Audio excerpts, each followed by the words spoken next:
tastes kind of weird. But all right. You gotta make sure people aren't putting stuff in your drink.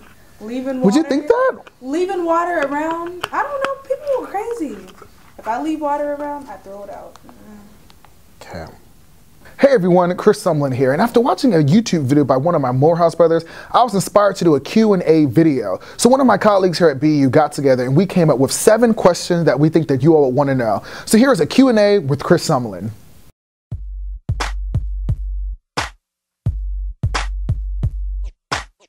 Explain your educational journey. Why did you go to 3 schools? When I was in high school, I went to the Charles School at Ohio Dominican University, which is an early college 5-year high school. And so I had the potential to get my Associate of Arts degree from Ohio Dominican. And luckily in 5 years, I graduated from high school and I got my Associate of Arts degree. When I went to Morehouse to get my bachelor's, I got my Bachelor of Arts in Cinema, Television, and Emerging Media Studies, which is one major that encompassed TV, film, media all in one. And so studying it, I really enjoyed my television classes. So that's why I'm at Boston University right now, getting a Master of Science in Television, concentrating in producing and management. And yeah, so that's why I went to 3 schools. You seem to be very successful in all that you've tried to do. What are some ways that you have failed and how did you deal with that failure? I fail all the time, I just don't always talk about it because if I talked about every time I failed, I'd have a lot more to say. I could write a whole book on my failures. But I think that you have to understand that our lives are in God's hands. And my mantra for 2017 was my life is unfolding in God's perfect timing. So even when I fail, I still win. And even though I lose, I still learn because everything in life happens for a reason. And the Bible says that all things work together for the good of them that love the Lord, Romans 8:28. And I really believe that stuff. Every time I fail or something doesn't work out, I thank God for it because I'm like, thank God I dodged that bullet. Thank God that that didn't go through for me because I know that something better is coming. People have called you arrogant, full of yourself, and overly confident. What is your response to that criticism? Good question. I think that the fact that people think that I'm full of myself, arrogant, and confident is the fact that I really talk about myself a lot. And I do that because I want to be a role model and example for others. And when I was growing up, I wanted to be a WWE superstar, like a wrestler, because that was the only thing that I saw on television that was cool. And I think that when you don't have role models, it kind of limits you to what you can do in life. So for me, when I'm bragging and telling people the things that I'm doing, I'm not so essence bragging so people can think that I'm so great. It's because I know that there's people that watch my YouTube channel, read my blogs, follow me on Facebook that are going to be inspired by the work that I do, because where I grew up, there weren't people that were going to BU. There weren't people going to Morehouse. There weren't people going to high school. There weren't people writing books and doing all the things that I've been blessed and fortunate enough to do. So my self-promotion is not to really put anybody down, but I really just want to let people know that you can do something else outside of being a wrestler or a movie star or a basketball star or a rapper, that you can be a writer, a scholar, a good person, love the Lord, do great work, and that's where I think all the arrogance and the confidence comes from. What are your views on relationships? You never talk about your love life. I don't talk about my love life because it's not existent. I don't have a secret bae or anything. I'm just by myself. But I do wonder, will I ever be in a relationship? Because I feel like my generation is so brainwashed.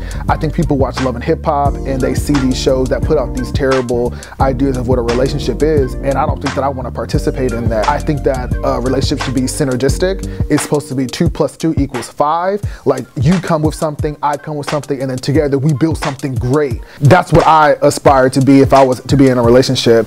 And I just hope that my generation can kind of understand that it's not about being tall or having a car or going to school and getting degrees. That when you're trying to date or court someone, you should be looking to, are they going to really be beneficial to my soul, me as a being? And when you have 2 beings come together in unison, that's powerful.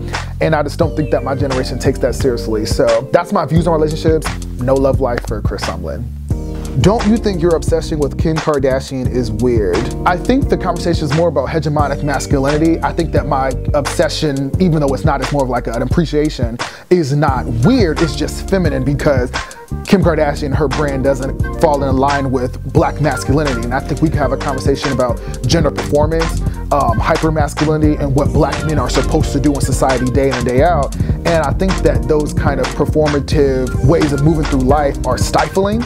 Like there's girls who want to ascribe to more masculine roles. There's guys who want to ascribe to more feminine roles. And I think that that is what we should strive for, is the autonomy to be able to choose and do what you want to do. So it's not weird, it's just feminine. And because I'm a black dude, I'm not allowed to be feminine to societal standards, and that's what I don't like, because my masculinity is my ability to be able to choose what I want to do. How are you able to read so many books? Well, first of all, I like reading. That's really important, and I read books that I personally enjoy. That was something that I saw growing up, was my dad and mom reading, so I always appreciated it. And then as I got older, like, I understood that a lot of people don't read, and the fact that I do it makes me so much smarter, better of a writer. I can speak better because I do the reading. And the way that I do that is by buying lots of hard copy books. I don't read ebooks. And then sometimes when I buy the paperback or the hardback of the book, I also buy the audio, because that occupies and stimulates two senses. So I can read with my hands and eyes, and then also can hear it, which is my hearing. I've read a whole book in one day by actually having the 250-page book in my hand and listening to the audiobook. So yeah.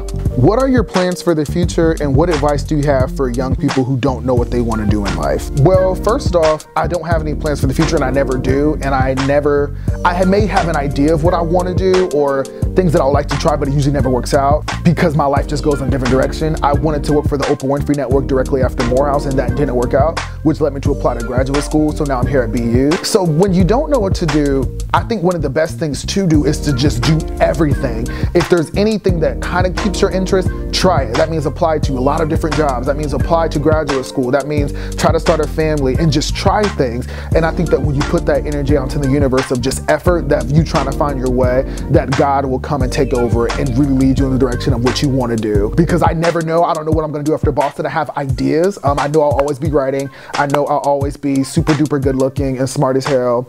And whatever I will do will always just stem of something of that. But I really don't know what it is. And so if you're like me and don't really know, you just try things and you try to like get your feet wet, and eventually God will meet you and give you where you're supposed to be. All right, that's it. That was my Q&A video. Did you all enjoy that? And would you like to participate next time? I definitely enjoy answering you all's questions and trying to use my life as a force to inspire people, to show people new ideas, to cause people to think higher and feel deeper, like Eli Wiesel says. I hope you all enjoyed this video. Leave some comments in the comment section.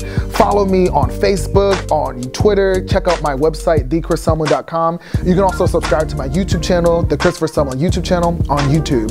Thank you so much for watching this Q&A video. I hope you learned something new, and I'll see you next time.